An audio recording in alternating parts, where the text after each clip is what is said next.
જય ભગવાન મિત્રો, હું છું પ્રફુલ્લભાઈ પંડ્યા. મારી યુટ્યુબ ચેનલની અંદર આપનું સ્વાગત છે. ગૌરી વ્રત ક્યારે શરૂ કરવું અને ક્યારે ગૌરી વ્રત સમાપ્ત થાય છે એના વિશે ખાસ આપણો વિડીયો છે. બીજું, ગૌરી વ્રતના નીતિ નિયમ શું છે એના વિશે પણ ચર્ચા કરીશું. એવું કહેવાય છે કે ગૌરી વ્રત જે છે, ગૌરી વ્રત અષાઢ સુદ 11 પ્રારંભ થાય છે અને પૂનમના દિવસે ગૌરી વ્રત પૂર્ણ થાય છે. આ વખતે વાત કરીએ તો 25 જુલાઈ 2026 પ્રારંભ થાય છે અને 29 જુલાઈ 2026 દિવસે પૂર્ણ થાય છે. ગૌરી વ્રત જે છે, ખાસ કરીને માતા પાર્વતીએ આ વ્રત કર્યું હતું, જેને ગૌરી વ્રત કહેવામાં આવે છે. આમ જોવા જાય તો ગૌરી વ્રતની શરૂઆત એના ઝવેરા એ અષાઢ મહિનામાં પંચમીના દિવસથી ઝવેરા વાવવાની શરૂઆત કરવામાં આવે છે. રોજ રોજ થોડું પાણી નાખવામાં આવે છે અને એકાદશીના દિવસથી આ વ્રતની શરૂઆત નાની નાની દીકરીઓ, એવું કહેવાય છે કે નવા નવા સરસ મજાના વસ્ત્ર ધારણ કરી અને દીકરીઓ એ ગૌરી માતાની પૂજા કરે છે. અને એવું કહેવાય છે કે નાની બાલિકાઓ જ્યારે આ દેવીની આરાધના કરે છે એનાથી આ દેવી બહુ પ્રસન્ન થાય છે. આમ જોવા જાય તો ટોપલીની અંદર છાણિયું ખાતર નાખી અને ડાંગર, ઘઉં, જવ, તુવેર, જાર, ચોખા, તલ એ બધું એકત્ર કરી અને વાવવામાં આવે છે અને એની ઉપર પાણી નાખી અને ઝવેરા બને છે અને ઝવેરાથી એવું કહેવાય છે કે ઝવેરાની ગૌરી માતાની પૂજા કરવામાં આવે છે. 5 દિવસ સુધીનું આ વ્રત હોય છે, જેમાં દીકરીઓ ખાસ કરીને સૂકો મેવો, ડ્રાયફ્રૂટ, મોળું અને હલવો, શ્રીખંડ વગેરે ખાઈ અને આ વ્રત કરતા હોય છે. જેમાં નાની નાની દીકરીઓ એવું કહેવાય છે કે છેલ્લા દિવસે ફલાહાર કરી અને વ્રતનું ઉજવણું કરતા હોય છે, મતલબ વ્રતને પૂર્ણ કરતા હોય છે. એવું કહેવાય છે કે ગોરમાનો વર કેસરીઓને નદીએ નાવા જાય રે ગોરમા. ગોરમાની પૂજા, આવા સરસ મજાના ગીતો ગાતા ગાતા ગોરમાની પૂજા કરવામાં આવે છે. અને ખાસ કરીને દીકરીઓ નાની જે છે એમને સંસ્કૃતમાં માતાજીનો એક નાનો મંત્ર છે, ઓમ ગૌરીય નમઃ. ઓમ ગૌરીય નમઃ આ મંત્રથી ગૌરમાની પૂજા કરવી. કેમ કે દીકરીઓ ભાવથી જે પૂજા કરે છે એનાથી ભગવાન બહુ પ્રસન્ન થાય છે. અને શક્ય હોય તો નાનકડો મંત્ર, કેમ કે દીકરીઓ નાની હોય એટલે એ લોકોને વધારે વિશેષ ના હોય, પણ નાનો મંત્ર ઓમ ગૌરીય નમઃ, ઓમ ગૌરીય નમઃ બોલી અને ગૌરમાની પૂજા કરવી.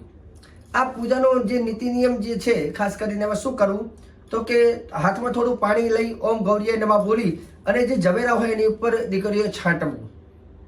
ત્યાર પછી ગૌરમાના બંને હાથની અનામિકા, છેલ્લેથી બીજી આંગળી જે હોય એમાં કંકુ લેવાનું અને છાંટા નાખવાના છે ગૌરમાને. અને ત્યારે બોલવાનું ઓમ ગૌરીય નમઃ બોલીને કંકુના છાંટા નાખવાના. બંને હાથથી ચોખા લઈ અને ગૌરમાને વધાવવાના. ઓમ ગૌરીય નમઃ બોલી અને ચોખા વધાવવાના. પછી ફૂલ, ગૌરી માતાને ફૂલ અર્પણ કરવાના. સાથે સાથે નાડા છડી અને એની ઉપર ખાસ કરીને જે મોતીની માલા, એટલે કે રૂ લેવાનું, રૂની એક માલા બનાવવાની, જે મોતીના મણકા હોય એ ટાઈપની માલા બનાવી અને ગૌરમાને પહેરાવાની. સાથે સાથે માતાજીને ગૌરમાને કંઈક પ્રસાદની અંદર ડ્રાયફ્રૂટ અથવા એ બધો પ્રસાદ મૂકવાનો, ધૂપ મૂકવાનો અને ગૌરીમાને નમસ્કાર કરવા. ત્યાર પછી ગૌરીમાને ખાસ કરીને શક્ય હોય તો એક કપૂરથી આરતી પ્રગટાવવાની અને નાનકડી આરતી કરવાની. એવું કહેવાય છે કે ડોકાથી ગૌરમાનું, જેમ આપણે ખેતર ખેડીએ તે રીતે ડોકાથી એવું કહેવાય ગૌરમાનું આખું સરસ મજાનું એક મંદિર ટાઈપનું એક બનાવવાનું અને છેલ્લા દિવસે જાગરણ કરવું. જાગરણની અંદર ગૌરમાના નામની મંત્ર જાપ કરી શકાય. ઓમ ગૌરીય નમઃ 108 વખત દીકરીએ ખાસ બોલવું. અને જાગરણ પૂર્ણ થાય એટલે બીજા દિવસે નદીએ જઈ, તળાવ, કૂવો ત્યાં જઈ અને ગૌરમાને જલની અંદર વિસર્જન કરી અને પ્રાર્થના કરવાની કે હે ગૌર માતા, હે ગૌરી માતા, જે કંઈ કાલાવાલા પ્રેમથી જે તારી પૂજા કરી છે એનાથી દાંપત્ય જીવનમાં સારું જીવન સાથી, સારું અભ્યાસ અને સુંદર આરોગ્યની પ્રાપ્તિ થાય. ખાસ કરીને આ ગૌરીમાનું વ્રત જે છે એ 5 વર્ષની દીકરીઓ, 5, 7, 9, 11 વર્ષની દીકરી હોય તે કરતી હોય છે. 5 વર્ષ સુધી આ વ્રત કરવાનું અને 5 વર્ષ પૂર્ણ થયા પછી એ વ્રતનું ઉજવણું કરવાનું.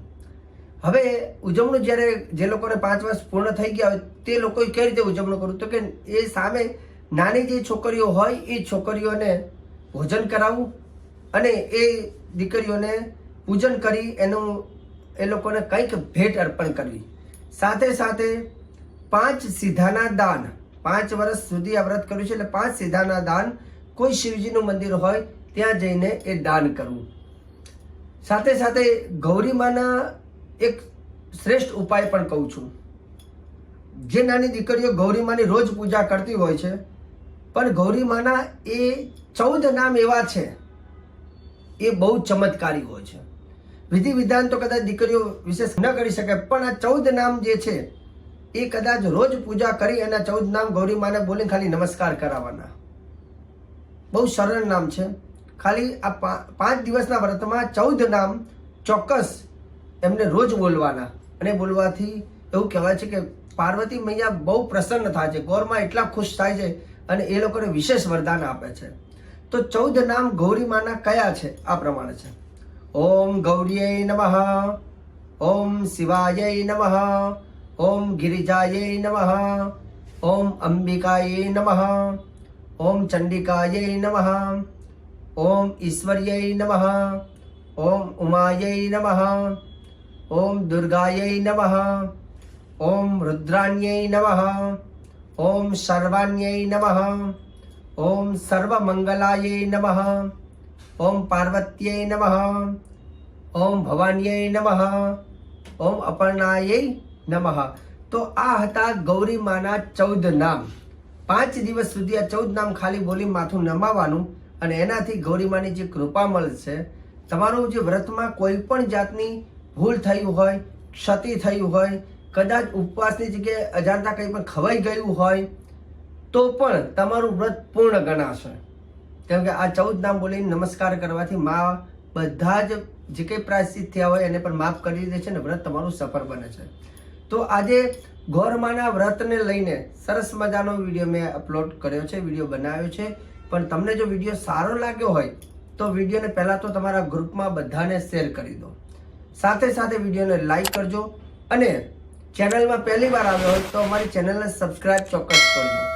એનાથી આગળ જ્યોતિષને લઈને કંઈ પણ તમારી જાણકારી લેવી હોય, તમારી જન્મકુંડલીનું વિશ્લેષણ કરાવવું હોય, તમારે અમારી મુલાકાત કરવી હોય તો ચોક્કસ તમે અમારું કાર્યાલય જે અમદાવાદમાં આવેલું છે ત્યાં એપોઇન્ટમેન્ટ લઈ અને મારી મુલાકાત કરી શકો છો. મને આપી દો રજા. જય ભગવાન.